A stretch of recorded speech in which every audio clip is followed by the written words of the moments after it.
It was a tale of two halves at Red Bull Arena as both sides split a point apiece. The New York Red Bulls and Charlotte FC draw 2-2 at Red Bull Arena on Wednesday night, June 21st. The first night of summer, but a chilly-ish night at Red Bull Arena, overcast in Harrison, New Jersey, and an overcast shadow stunk up Red Bull Arena at halftime as the Red Bulls went into the dressing room down 2-0 after 45. Ben Bender, the former Maryland Terrapin, with two first-half goals. The Red Bulls would eventually claw it back through Dante Vanzeir and Cameron Harper, 2 goals 5 minutes apart, to level the score before fighting to almost 3 points, but eventually settling for a point apiece. In this one, the Red Bulls had so much going for them coming into this match. 18 days off after that abysmal 3-0 loss against Orlando City, and you think that maybe just a little bit of rest, relaxation, and a chance to reset the batteries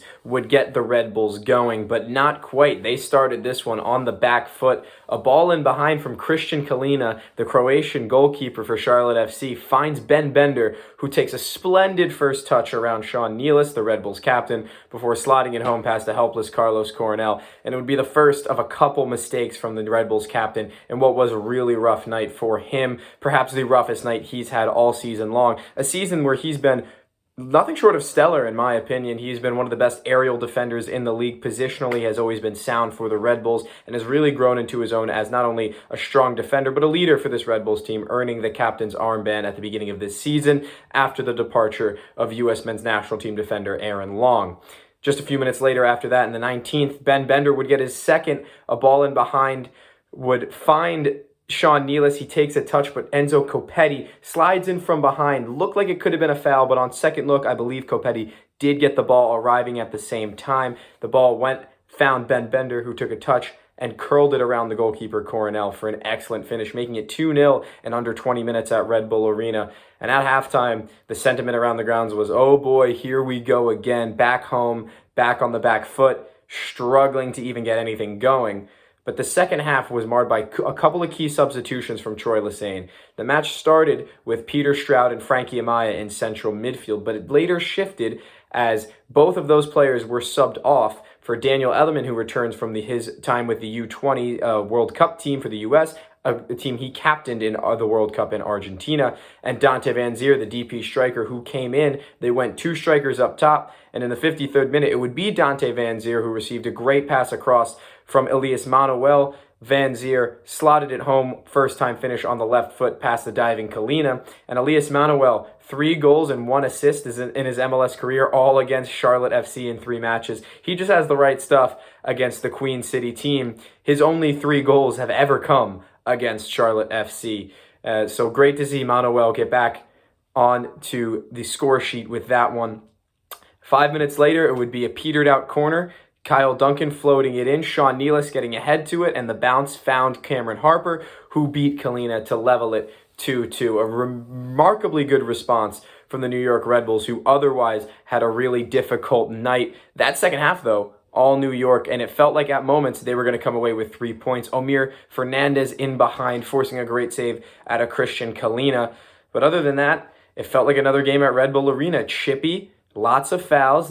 We've been known to see this between Charlotte and the Red Bulls, 2 very physical teams, but each side getting their play of it in each half. 45 minutes, all Charlotte. The next 45, all New York. And you have to say, with that poor performance from the Red Bulls in the first half, probably a point apiece was fair. Once again, the Red Bulls were without their entire squad. Players like Jamai Tolkien out with international duty, playing for the U.S. men's national team at the Gold Cup this summer. Andres Reyes serving a suspension for that dubious red card he received against Orlando 18 days ago. And Lewis Morgan injured in the final moments of that Orlando match 18 days ago, also not with the team. Dylan Nealis was questionable before the game, not with the squad. Omir Fernandez was questionable, ended up coming on in the second half and provided some very good plays. It looked pretty decent. Had that one chance on goal that Kalina was able to stop. Omir continues to be one of the brighter spots in attack for this Red Bulls team. Luquinhas, again, when he got on the ball and was able to drive, really let the game go.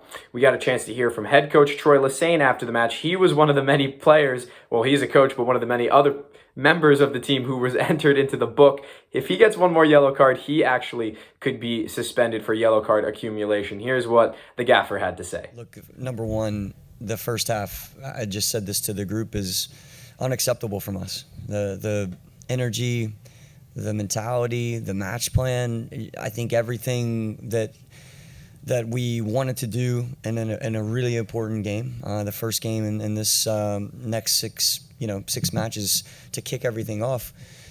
Again, we have to take accountability for that performance, and we put ourselves in a really bad position. So before I can even talk about halftime, I have to say that first.